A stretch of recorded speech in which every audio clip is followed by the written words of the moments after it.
It's Christmas morning 2008. Picture it wrapping paper flying, kids screaming with excitement, the smell of a roast sneaking out of every window in Ireland. But in one quiet little village called Windgap, County Kilkenny, the air wasn't full of joy. It was thick with smoke. Around dawn, a house on a small country road Roscoe was on fire. Not just a bit of smoke, not a kitchen accident. Flames bursting through the windows. The kind of fire that makes neighbors run outside in their slippers. Inside that house lived Sharon Whelan, 30 years old. She was a single mother raising two little girls on her own. People in Windgap say she was the kind of woman who'd do anything for her kids, working, cooking, laughing, just trying to give them a good life. Her daughters, Zarah, aged 7, and Nadia, aged 2, were her world. Zarah had just finished writing her letter to Santa a few days earlier, full of sparkly stickers and crooked handwriting. Nadia couldn't even read yet, but she followed her big sister everywhere, giggling at everything she did. By all accounts, that morning should have been the best one of the year. A tiny Irish home, a decorated tree, two girls waiting to open their presents. But instead of laughter, there were sirens. Instead of Christmas carols, there was shouting in the street. The fire tore through the Whelan home before anyone could get there in time.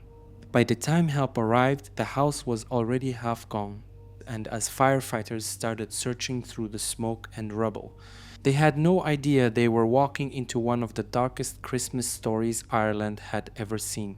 Before everything went to hell, Sharon Whelan's life looked perfectly ordinary. She wasn't some big personality or headline name, she was just Sharon. A single mom in her 30s raising two daughters in a quiet corner of County Kilkenny. She worked hard, kept to herself, but everyone in Windgap knew her as friendly, always the type to wave, say hi, ask how your ma was doing. You know that one neighbor who remembers your birthday? That was Sharon. Her girls were her entire world. Zarah, 7 years old, had this wild energy that filled the whole house. The kind of kid who couldn't stop asking questions, who wanted to help with everything, even the stuff she probably shouldn't. She loved Christmas lights. She'd beg Sharon to keep them on at night so the house glowed while she fell asleep. And Nadia, only 2 years old, was the tag-along shadow. Wherever her big sister went, she followed, dragging her little blanket behind her, always laughing at something that probably wasn't even funny. They weren't rich, they weren't fancy, but that house, it was full of warmth. You could tell they were a little team, just 3 people making it work together. That's the part that hurts most when you look back. Because on that Christmas morning, they weren't doing anything dangerous. They weren't in the wrong place. They were just at home waiting for the day to start. And within hours, that home would be nothing but ashes. It was still early that morning when neighbors first noticed the smoke. At first, people thought maybe it was just a chimney, a Christmas fire for breakfast or something small. But then the smell hit. That thick chemical kind of smoke that means something's really wrong. Calls started flying, and soon fire crews and guards were racing to Roscoe. When they got there, the house was already half gone. Flames rolling through the roof, windows cracked, glass melting down the frames. The firefighters went in anyway. Inside, they found Sharon and her 2 girls. They were together almost as if Sharon had tried to shield her daughters from what was coming. Everyone at the scene assumed it was an awful accident, a tragic house fire on Christmas morning. People cried right there in the street.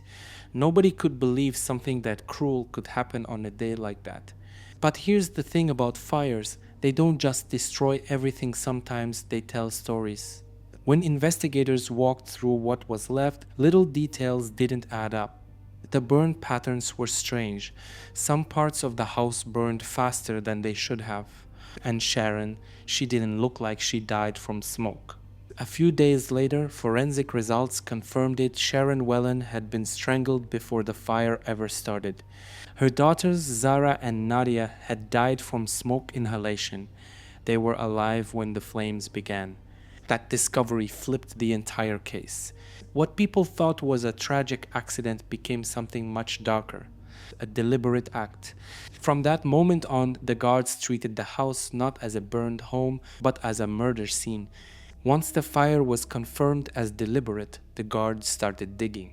And in a small village like Windgap, you don't have to dig far, everyone knows everyone. So the question became, who would hurt Sharon? She didn't have enemies, no money problems, no scandals. That's what made it so strange. There was no clear reason. But investigators noticed something during their early rounds of questioning. A local man, Brian Hennessy, the postman, had been acting off. Not in a screaming, guilty looking way, more in that awkward, too quiet, too helpful kind of way. He lived close by, delivered letters to the Whelans, knew the area well. And when he was first spoken to, his story was weird. He said he'd been drinking that night, that he'd gone home, fallen asleep, and didn't remember much. But small town guards have good instincts. They kept talking to him, and something cracked. When forensic evidence started pointing towards him, fingerprints, DNA, timeline, it became impossible to ignore. The guards went back, questioned him again, and this time he broke. He admitted to going into Sharon's house. He admitted to attacking her. And after he realized what he'd done, he tried to cover it all up by setting the fire. That confession hit the community like a hammer. People couldn't believe it.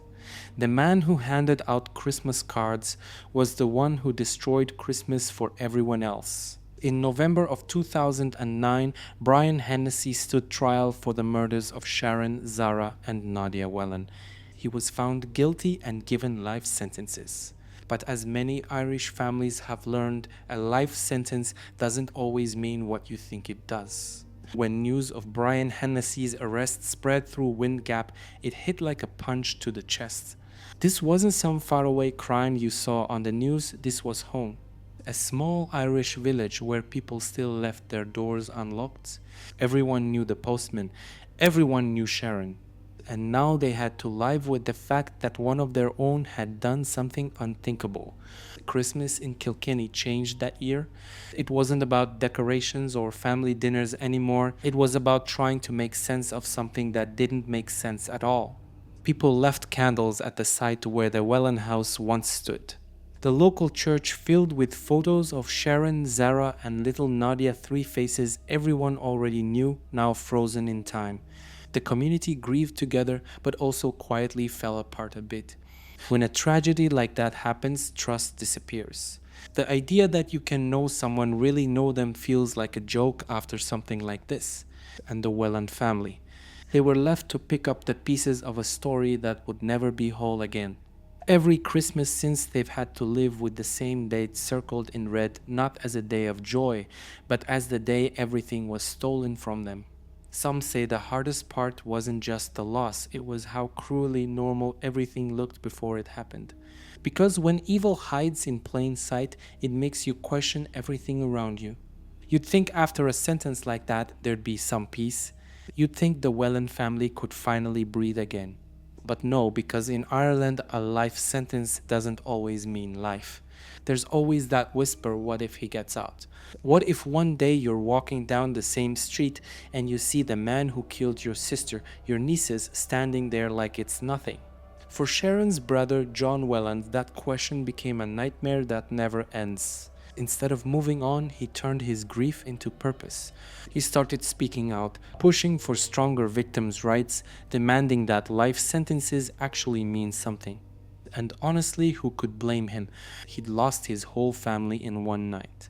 And every Christmas since, the same story plays out again, not in the news, but in their heads.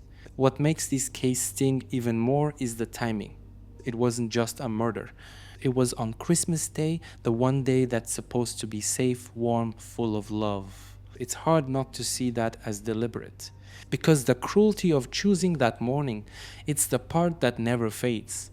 Every time the tree goes up or the lights turn on, people in Kilkenny remember that fire.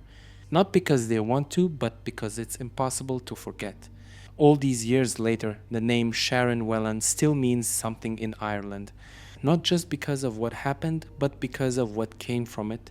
Her brother John turned his pain into something powerful.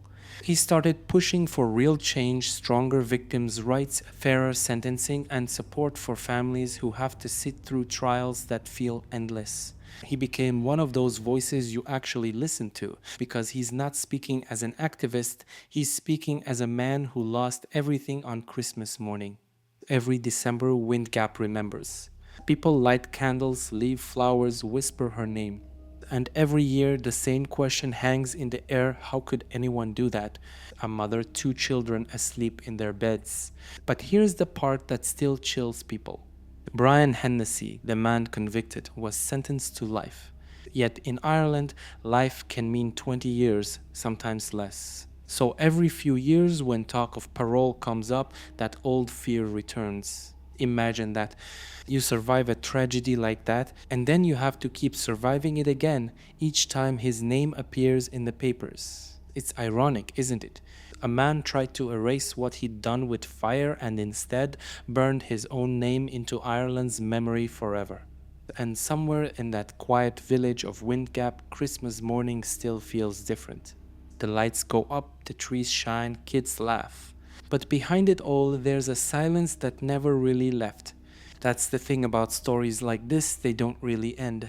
The fire's long gone, the trial's over, but the silence it left behind, that sticks around. Sharon Whelan was just a mom trying to give her kids a perfect Christmas. She didn't know that someone she probably waved to every week would turn her home into a headline. And that's what makes this one so haunting. Not just what happened, but how normal everything seemed before it did. It's a reminder that sometimes evil doesn't kick down the door. It just walks right through it, pretending to be a friend. So yeah, keep your loved ones close. Appreciate the quiet mornings, the small stuff, the people who make you feel safe. Because somewhere out there, someone's still missing what they once had. If this story hit you the way it hit me, you know what to do. Like, subscribe, and drop a comment below. Tell me what you think about cases like this. Should life really mean life? This is Crime Pulse Stories, where we tell the real stories, the ones Ireland can't forget, and the ones that remind us how fragile peace can be. Stay safe out there, and I'll see you in the next one.